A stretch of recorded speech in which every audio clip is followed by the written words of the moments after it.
Minha gente, vocês ficaram sabendo do babado entre o STF e a justiça italiana? Não? Vocês precisam ver isso. Sexta-feira passada foi publicada uma matéria no Estadão com o seguinte título: A desmoralização internacional do STF. Não, não pode ser. A nossa Suprema Corte. Pois é, meus amigos. A Itália rejeitou um pedido do ministro Alexandre de Moraes para extraditar uma ex-deputada federal. Mas o problema não é só esse. O problema real está na explicação dada pela corte italiana. Ficou interessado? Quer saber o babado completo? Então, pega o teu café, já peguei o meu, e vamos entender direito toda essa confusão. A Suprema Corte Brasileira tem sido alvo de muitas críticas dentro e fora do nosso país. Mas antes de entrar no caso propriamente dito, eu preciso explicar qual é a função do Supremo Tribunal Federal para que você entenda o problema melhor. Em linhas gerais, o Poder Judiciário brasileiro é dividido em instâncias. É como se fosse uma escada. O primeiro degrau seria a primeira instância, onde estão os juízes que analisam os processos em geral. Depois vem o segundo degrau, que seria a segunda instância. Ela é formada pelos desembargadores e a principal função deles é revisar as decisões dos juízes. E, por fim, temos os tribunais superiores, entre eles o STJ e o STF. É lá que atuam os ministros. O STJ, que é o Superior Tribunal de Justiça, tem como uma de suas funções revisar decisões de segunda instância para verificar se elas não contrariam tratado ou lei federal, conforme determina o artigo 105, inciso 3º da Constituição Federal. E, por fim, mas não menos importante, não mesmo o Supremo Tribunal Federal. O artigo 102 da Constituição Federal determina que compete ao Supremo Tribunal Federal, precipuamente, a guarda da Constituição, cabendo-lhe processar e julgar, e aí vem uma série de ações e pessoas que são julgadas pelo Supremo. Em palavras mais simples, a Constituição Federal diz que a função da Suprema Corte Brasileira é principalmente zelar pelo cumprimento da Constituição Federal, sendo dela sua guardiã. E como qualquer tribunal, ela julga ações determinadas pela Constituição e ainda revisa decisões dos tribunais inferiores para verificar se elas estão de acordo com a Constituição Federal. A Constituição Federal é a lei mais importante do país, mas isso vocês já sabem, porque aqui no canal tem um vídeo só sobre isso. Se você ainda não viu, eu vou deixar no link aqui embaixo, na descrição, para que você consiga assistir o vídeo. Mas voltando, a Constituição Federal é tão importante que possui um tribunal superior só para cuidar dela. E é justamente aí que começa o problema. Porque quando um tribunal criado para proteger a Constituição passa a ser acusado de descumpri-la, a discussão deixa de ser jurídica. Ela passa a afetar a confiança das pessoas na justiça. Isso é um problema. E é exatamente por isso que o caso da Itália chamou tanta atenção. Aí você vai dizer, certo, Proa, já entendi tudo, esse papo de direito, mas eu quero saber o babado. Babado é que nos últimos anos diversos juristas, advogados, jornalistas e políticos passaram a apontar sérios problemas em decisões da Suprema Corte. Mas antes de falar da decisão da Itália, eu preciso mostrar algumas dessas críticas. Porque a decisão italiana ela não surgiu do nada. Ela foi construída em cima de questionamentos que vinham sendo feitos há bastante tempo, que vem, inclusive, trazendo insegurança jurídica. A abertura de inquérito pelo Supremo Tribunal Federal, por exemplo, desafia a Constituição Federal e não está em nada vinculada à sua função de julgar. Isso porque, segundo a própria Constituição, a abertura de inquérito cabe ao Ministério Público ou à polícia. E os inquéritos, ao seu final, podem virar um processo. E somente aí vem a função do judiciário julgar os processos. Além disso, temos visto também a reclamação de muitos advogados por não terem acesso às provas nem ao conteúdo dos processos em razão de impedimentos impostos por ministros do STF. E isso também não está de acordo com o que determina a Constituição Federal em seu artigo 5º, inciso 55, que diz assim, ó: aos litigantes de processo judicial ou administrativo e aos acusados em geral, são assegurados o contraditório e a ampla defesa, com os meios e recursos a ela inerentes.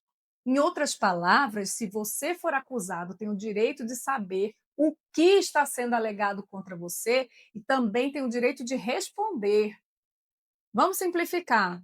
É o direito de se defender de verdade, tendo acesso às acusações, tendo acesso às provas e conhecendo tudo aquilo que está sendo usado contra você. Portanto, se os advogados não estão tendo acesso às provas que estão no processo e muitas vezes não têm acesso nem à acusação, como poderão garantir a ampla defesa de seus clientes? Deixa eu dar um exemplo. Imagine que um dia você recebe um telefonema do seu gerente do banco dizendo que todas as suas contas foram bloqueadas em virtude de uma decisão judicial. Isso significa que você não vai poder mexer no seu dinheiro. Então, você procura um advogado para saber o que está acontecendo. O advogado vai até o judiciário e depois ele lhe responde: eu não sei explicar. Por quê? Porque eu fui impedido pelo juiz do caso de ter acesso às provas e ao processo. Como você vai poder exercer a sua defesa? Como você vai poder exercer a ampla defesa? Entende? Você simplesmente tem um direito garantido pela maior lei do país, mas um julgador está lhe impedindo de exercê-lo. E é justamente por isso que o direito de defesa é considerado uma das garantias mais importantes em qualquer democracia. Porque ninguém deve ser acusado sem saber exatamente do que está sendo acusado, nem impedido de conhecer as provas usadas contra si. A Constituição, ela também garante que ninguém será privado da liberdade ou dos seus bens sem o devido processo legal. E o devido processo legal pode ser entendido como um processo justo, com regras claras, direito de defesa e julgamento imparcial. O que não é possível se você não tem acesso ao processo ou às provas. Ou quando se suspeita que o juiz não é imparcial. E agora, nós chegamos ao ponto mais delicado de toda essa discussão. Um tema que, inclusive, foi destacado pela justiça italiana: a questão da imparcialidade. Veja, não precisa ter estudado direito para saber que o juiz não pode tomar partido nem de uma parte, nem da outra. O papel do juiz é simples: ouvir os dois lados, analisar as provas, aplicar a lei e decidir de acordo com a lei quem tem razão. Mas não é isso que temos visto em certas decisões dos membros dessa Suprema Corte. Imagina a seguinte cena, só para ilustrar, só para você entender o que eu estou falando. Você tem uma discussão com um homem na rua, há gritos, há xingamentos, mas ao final, cada um segue o seu lado, cada um segue o seu caminho. Dias depois, você recebe uma citação de um processo criminal contra você, apresentado justamente por aquele homem, e com a determinação para que você compareça a uma audiência. Quando você chega lá para a audiência, descobre que o homem que diz ter sido vítima de agressão verbal é o juiz que vai julgar o processo contra você. É sério? É isso mesmo. É isso mesmo que você ouviu. A vítima da suposta agressão é quem vai julgar o caso. Será que esse juiz será imparcial? Ou ele vai tomar um lado? Eu acredito que a maioria das pessoas responderia essa pergunta sem nem precisar pensar muito. Afinal, a imparcialidade é justamente aquilo que esperamos de quem está julgando. E foi exatamente esse o raciocínio que apareceu na decisão da justiça italiana. Parece coisa de filme, minha gente. Daqueles que você diz assim: isso nunca aconteceria na vida real. É, mas segundo a justiça italiana, isso aconteceu no caso que trouxemos no início do vídeo. E aqui existe um detalhe muito importante. Não foi uma opinião política, não foi a fala de um chefe de governo, nem de um político qualquer. Isso foi levantado em uma decisão judicial de última instância na Itália. Isso significa que provas foram analisadas. O caso era o seguinte: o ministro Alexandre de Moraes pediu que a Itália mandasse de volta para o Brasil uma ex-parlamentar condenada por ele a 10 anos de prisão por invasão ao sistema do judiciário e falsificação de documentos. A acusação é de que a ex-parlamentar, junto com um hacker, incluiu no sistema um mandado de prisão, assinado pelo ministro de Moraes, determinando a prisão do próprio ministro Alexandre de Moraes. E qual foi a decisão da justiça italiana? Não iremos aceitar o pedido, abre aspas, porque Moraes não poderia ser juiz e vítima ao mesmo tempo, fecha aspas. Ele é a vítima da falsificação do documento, portanto, não poderia ser o juiz do caso. Veja o comentário do Demetrio Magnoli, da Globo News. Negar a realidade não muda a realidade. Dizer que não existe o vírus da Covid não faz com que o vírus da Covid não exista. Quando os Estados Unidos, a Espanha, e eu digo não os governos, sistemas judiciais, e agora a Itália, negam extradições do Supremo, nós podemos ter duas atitudes. Uma, nos abraçar a bandeira brasileira e dizer que o Supremo está certo e os sistemas de justiça das outras democracias estão todos errados. Nós podemos fazer isso. É negar a realidade. Ou então, nós podemos reconhecer a realidade e dizer, não, existe um problema com o devido processo legal. Ninguém está discutindo, nesse caso da Carla Zambelli, o conteúdo do crime. Isso não está em discussão. O que está em discussão é algo fundamental na justiça, nas democracias, que é o devido processo legal. Aqui no Brasil, algumas pessoas, e infelizmente poucas, levantaram o problema de Alexandre de Moraes não se declarar impedido, mesmo sendo vítima, aceitando ser o juiz, né? E também o investigador, o executor das sentenças, tanto no caso de Carla Zambelli, quanto no caso do processo geral. Isso, o resultado político disso é uma desmoralização do Supremo Internacional. São 3 casos já. Entendem a gravidade do problema? É importante entender que a justiça italiana não disse apenas não, ela explicou e explicou em detalhes. E as palavras usadas pelos magistrados italianos chamaram a atenção do mundo jurídico. Segundo matéria do Conjur, o tribunal italiano afirmou que, abre aspas, ao aplicar as normas da Constituição italiana e da Convenção Europeia de Direitos Humanos, os juízes observaram que o direito a um tribunal independente exige a ausência de prejuízos ou interesses pessoais na causa. Para a Corte, a atuação direta da vítima na condução do processo ofende a equidade, superando as justificativas do Estado brasileiro de que o julgamento foi colegiado, fecha aspas. E ainda concluiu, abre aspas, tal violação macroscópica de uma garantia constitucional fundamental irrenunciável no ordenamento jurídico do Estado requerido da extradição prejudicou, de fato, toda a equidade do processo, estendendo uma sombra de preconceito sobre o seu desenvolvimento global, desde a admissão das provas até a sua aquisição e a pronúncia da decisão final, na base da atual demanda extradicional, fecha aspas. E se você acha que esse foi um caso isolado, calma, porque a Itália não foi o único país a levantar questionamentos sobre decisões ligadas ao Supremo Tribunal Federal. O ministro Alexandre de Moraes também pediu à Espanha a extradição de um jornalista acusado de ameaça, corrupção de menores e tentativa de abolição do Estado Democrático de Direito. Seja lá o que significa. Conforme a matéria do Poder 360, A terceira seção penal da Audiência Nacional da Espanha classificou os atos do jornalista como, abre aspas, condutas com evidente ligação e motivação política, uma vez que são realizadas no âmbito de uma série de ações coletivas, fecha aspas.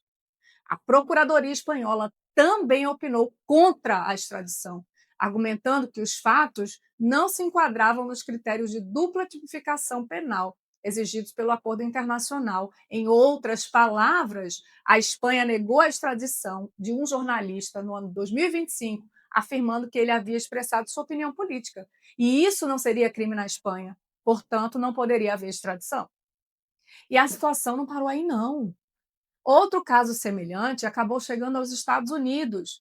E novamente surgiram questionamentos sobre as provas e os fundamentos apresentados para justificar a extradição. Nesse caso, outra matéria do Poder 360 explicou, abre aspas, a Interpol, Organização Policial Internacional, e o Departamento de Estado dos Estados Unidos sustentam que são insuficientes os indícios de crimes reunidos pelo Supremo Tribunal Federal, pelo ministro do Supremo Tribunal Federal, Alexandre de Moraes. Por essa razão, o pedido de extradição não foi atendido. E a matéria complementa, abre aspas, na ação conduzida por Moraes, o jornalista é acusado de lavagem de dinheiro, organização criminosa e incitação aos crimes de calúnia e difamação. O objetivo seria desestabilizar a democracia brasileira. Ele nega ter cometido os crimes e afirma que ser alvo de censura. Fecha aspas. Segundo a reportagem, os Estados Unidos solicitaram mais informações e provas sobre os crimes supostamente cometidos. E, abre aspas, Moraes teria dito que não estava em condições de fornecer mais informações. Fecha aspas. E não para aí. Ainda tem o caso do ex-BBB que conseguiu asilo na Polônia, da ex-juíza asilada nos Estados Unidos e outros casos semelhantes.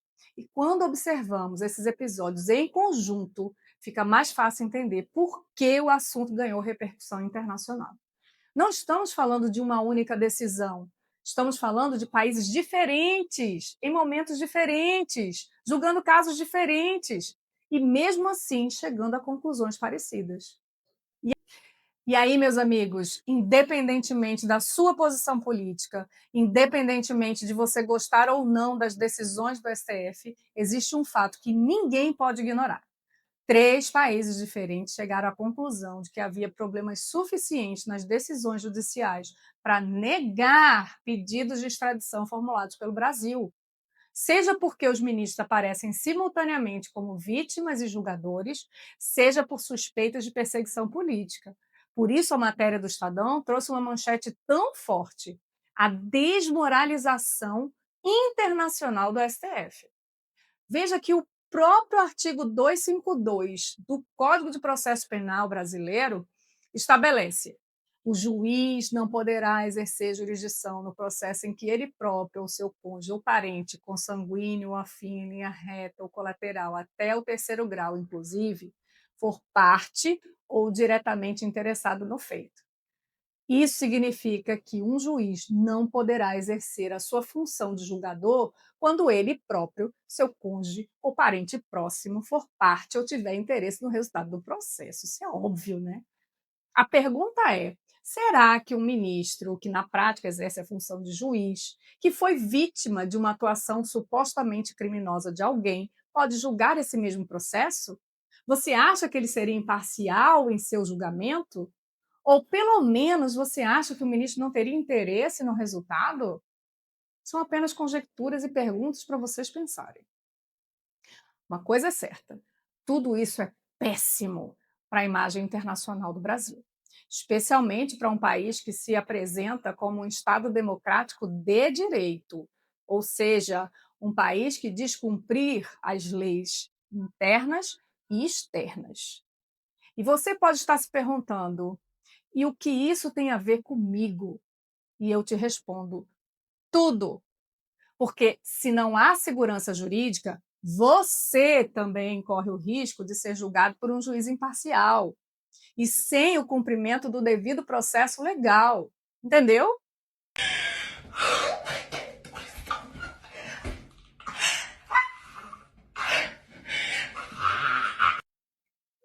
Que babado, hein? Aff! Então, o que que você achou de toda essa história? Me diz aqui nos comentários, eu quero saber a sua opinião. Você acha que a imparcialidade no judiciário está comprometida?